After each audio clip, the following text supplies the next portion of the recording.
Ce soir, c'est Ariel Bécaud qui va faire passer le premier crash test à Olivier Minguin. Cette citoyenne de 28 ans habite Liège. Elle est coordinatrice informatique dans une banque bruxelloise. On regarde donc cette première émission spéciale campagne électorale.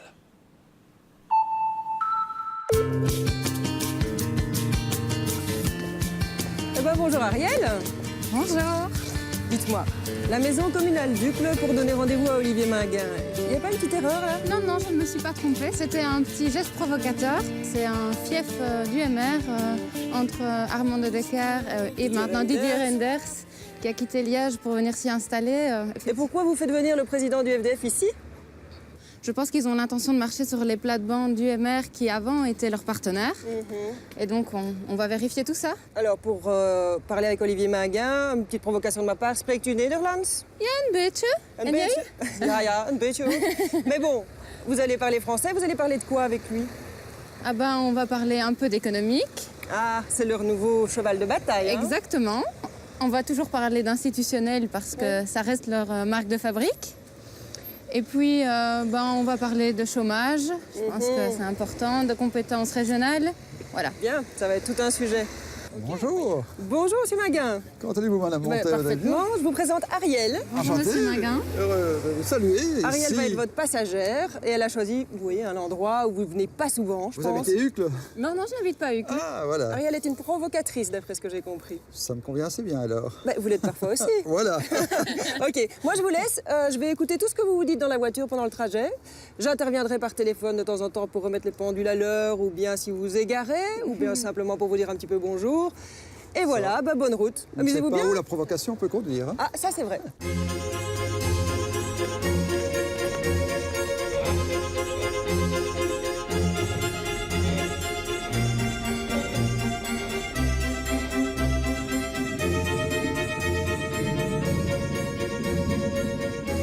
Et voilà, donc prochaine destination.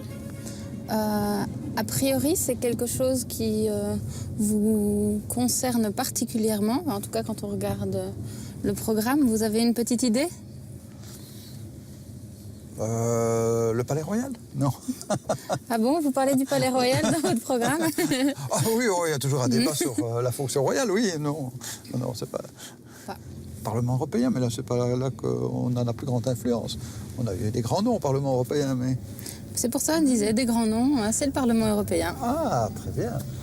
Alors ça, c'est l'exemple même de ce qu'il ne fallait pas faire sur le plan urbanistique pour donner une visibilité à l'Europe. C'est un endroit fermé, courant d'air, c'est pas ouvert pour le grand public. Bref, c'est un grand échec urbanistique pour moi. Et est-ce que vous avez l'impression que les Bruxellois ont intégré... Non, pas suffisamment. Pas plus que les Européens pour certains d'entre eux, pas pour tous, participent pleinement à la vie locale ou à la vie de Bruxelles. Oui, sur certains aspects liés à leur mode de vie personnel, mais il n'y a pas... Bruxelles ne s'est pas saisie dans son identité de la dimension européenne. Notamment parce que ceci n'est pas une réussite sur le plan urbanistique. On a mal localisé le siège des institutions, on n'a pas donné une visibilité. D'ailleurs, vous arrivez à Bruxelles et vous vous demandez où sont les institutions européennes? Eh bien, bonne chance pour savoir, même dans le métro, où sont les institutions. Donc, je m'appelle Axel Buijs, je suis le représentant général de la Flandre, du gouvernement flamand, au sein de la représentation permanente de la Belgique auprès de l'Union européenne. D'après la Flandre, il faut donner un peu plus de représentation. Communautaire. Oui. Est-ce que c'est une bonne idée? Ça dépend d'abord dans quelle matière et à quelle fin. On sait bien que ça a des arrière-pensées qui ne sont pas que le bon fonctionnement des institutions européennes, qui sont aussi en rapport avec la situation politique intérieure belge. Et ça, c'est peut-être plus difficile et moins aisément acceptable. Au sein de cette représentation permanente, il y a très peu de tensions. On travaille très bien ensemble. Et bon, La Belgique, c'est pas encore évaporé. Pas encore, pas du tout. Et c'est pas à moi d'en décider. Non, je taquine. C'est pas moi qui va décider de ça. À force de tout séparer, on se rend compte qu'on finit par y perdre. On a fait la même chose avec l'enseignement, on l'a séparé. Et maintenant, on se rend compte avec les études PISA que le niveau n'est pas du tout le même en Flandre et en Wallonie. peut pas reprocher à la Flandre d'être plus performante que la Wallonie et Bruxelles. Non, mais parce qu'on a l'air de nous dire que le fait de séparer rend les choses plus performantes. Mais on ne se sépare pas. Hein. Bon, ce que je peux constater, c'est que, en tout cas, le gouvernement flamand et l'administration flamande sont presque vraiment à être présents au niveau européen. Il y a de la symbolique derrière tout cela qui touche à la conception même que l'on a de l'évolution de la Belgique. Il ne faut pas se le cacher. Voilà. C'est bien possible, mais alors on doit revoir toute l'histoire de la Belgique. Ce n'est pas à moi de le faire. Non. Non. Merci en tout cas de nous avoir accueillis. On est maintenant sur le ring. Donc, je voulais parler un peu d'économique avec vous. Pour le moment, on se rend bien compte qu'il y a un problème parce que même en travaillant, certaines personnes n'arrivent pas à joindre les deux bouts. Alors, qu'est-ce qu'on peut proposer pour qu'un salarié puisse gagner sa vie raisonnablement? On se dit que jusqu'à 1800 € net par mois, chacun devrait gagner un peu plus. Là aussi, il ne faut pas se le cacher. On ne peut pas prétendre qu'on va faire tout ça gratis. Ceux qui disent qu'ils vont faire des réformes fiscales à 5 milliards, alors c'est discuté quant à l'évaluation, sans contrepartie, ce n'est pas vrai parce que les contraintes sur les équilibres budgétaires vont demeurer fortes quand même. Le taux d'endettement de la Belgique est élevé, le déficit belge reste important, donc il faut compenser. Votre réforme fiscale, Olivier Maguin, elle coûte quand même presque 3 milliards. Donc c'est pas une réforme à coût budgétaire neutre non plus. Parce que vous critiquez les réformes fiscales des autres, mais la vôtre, elle coûte aussi. Comment vous allez financer ça? Je l'expliquais à l'instant. Il est clair que nous compensons pour partie. Nous compensons notamment par une adaptation de la fiscalité sur les revenus mobiliers, parce que je crois que c'est une question d'égalité et d'équité fiscale.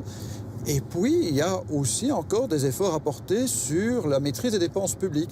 En Wallonie, il y a centres intercommunales. Il y a... Oui, mais les intercommunales et tous ces niveaux de pouvoir ont été faits pour que le pouvoir soit distribué entre toutes les mains. Chaque intercommunale, on y a mis des copains. En tout cas, c'est la vision que les gens ont des intercommunales. Et qui n'est pas fausse, oui. Et donc, comment on va faire? Qui va accepter maintenant d'enlever ses copains et de leur dire demain, il faut vous trouver un emploi? Il y a trop d'intercommunales, Olivier Maguin, vous dites. Mais c'est vraiment le discours du MR, ça. Vous avez encore leur carnet de programme ou bien vous êtes inspiré? Sauf que quand le MR est au pouvoir, il ne supprime pas des intercommunales. Et je dirais même que là où il est dominant, comme dans le Brabant wallon, le MR se comporte comme le Parti socialiste ailleurs, c'est-à-dire qu'il a une appétence, une volonté de dominer et de garder les structures en place. Ça, mais le problème, c'est que tout parti qui arrive au pouvoir bascule dans les mêmes travers. C'est le problème du pouvoir. Mais je crois quand même qu'il y a des partis qui gèrent des niveaux de pouvoir, et nous en sommes, notamment à Bruxelles, et nous avons fait plutôt la preuve du contraire. On est des libéraux sociaux. On n'est pas pour l'antagonisme que certains tentent de monter, soit la protection sociale qui ne se remet plus en cause et qui devient des droits acquis de manière parfois absurde, ou ceux qui croient qu'il n'y a que la liberté d'entreprendre et que les autres crèvent au bord du chemin. Et donc bon, on pourrait aussi vous reprocher d'être un peu normand, ni à gauche, ni à droite. Et pourquoi est-ce qu'il faudrait rester sur ces schémas de pensée du 19e siècle qui sont aujourd'hui épuisés et qui n'apportent plus qu'une caricature de discours? Donc j'entends, Olivier Maguin, que vous êtes un libéral social, que vous n'êtes ni à gauche ni à droite. Et si vous étiez au centre et que vous aviez un petit côté Milquet maintenant, c'est ça que vous visez? Non, c'est trop aimable de vouloir me rapprocher de Joël Milquet, mais je ne crois pas que finalement le CDH ait beaucoup changé du vieux PSC un peu assis sur ces traditions de pouvoir liées à un certain milieu, même philosophique ou religieux.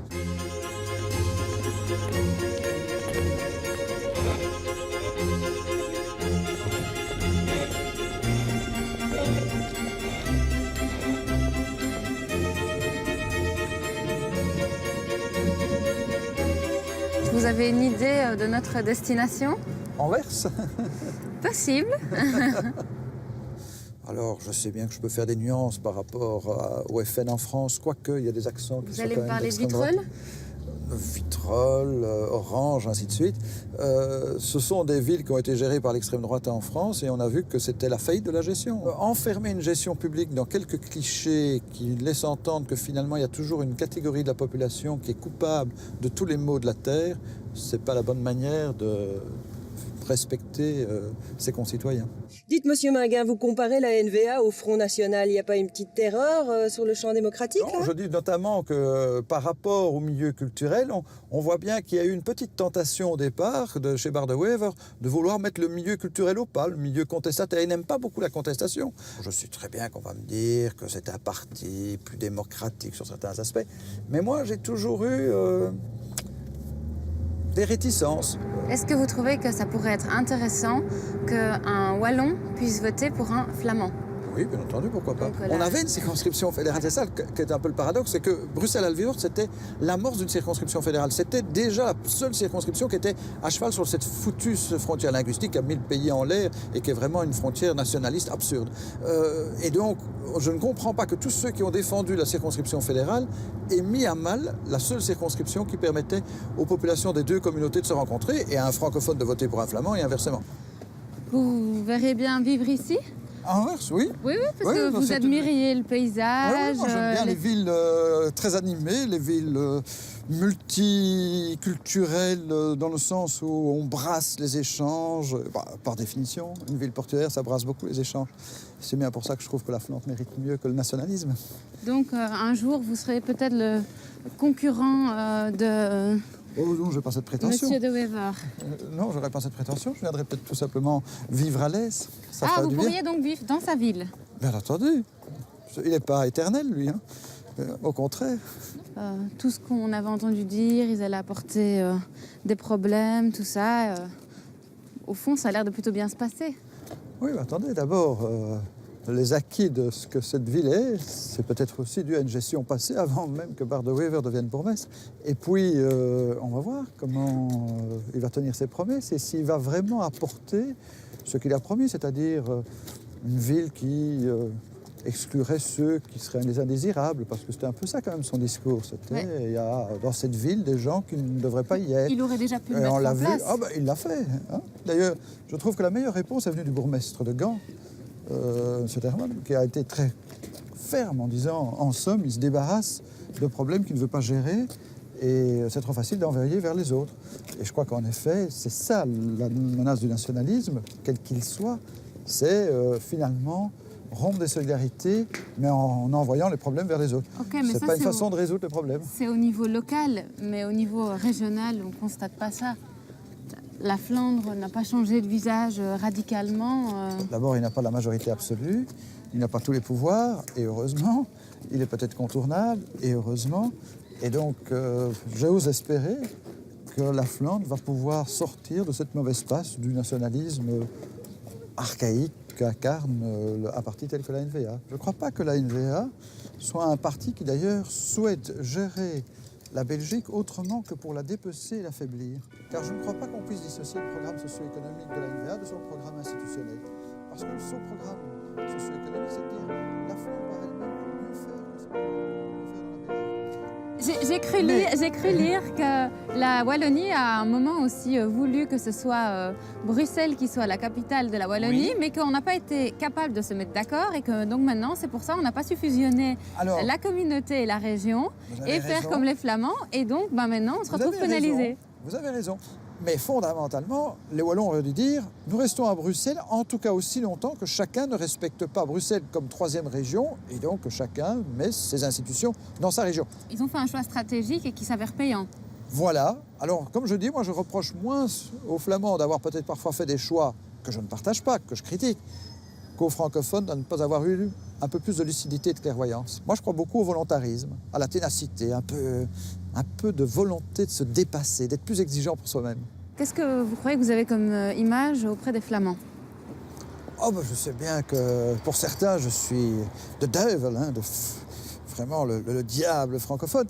Pas tous, parce que j'en rencontre quand même, et notamment dans la presse flamande, quand ils me font des interviews, ils disent « Ah, qu'est-ce qu'on est content de pouvoir dire que vous n'êtes pas l'homme que l'on croit ». Mais voilà, maintenant, je ne peux pas empêcher que... Le diable, vous voulez dire comme nous, on considère Bardewever en Wallonie? Ah ben voilà. Alors, je crois qu'il y a une grande différence, c'est que jamais, j'aurai un discours ni séparatiste, ni nationaliste, parce que ça ne fait pas partie de mes convictions. Je ne sais pas si ça aura convaincu les gens. Moi, mon but, c'était pas d'être convaincu, mais simplement d'intéresser les gens à la politique et qu'on voit la politique de manière un peu plus, comme quelque chose de plus profond, plutôt que des petites phrases choc et assassines. Donc j'espère que ce programme y aura contribué. Merci de m'avoir amené à Anvers. C'était peut-être le bon détour pour qu'enfin je sois mieux compris. Et puis, en avant pour la croisière.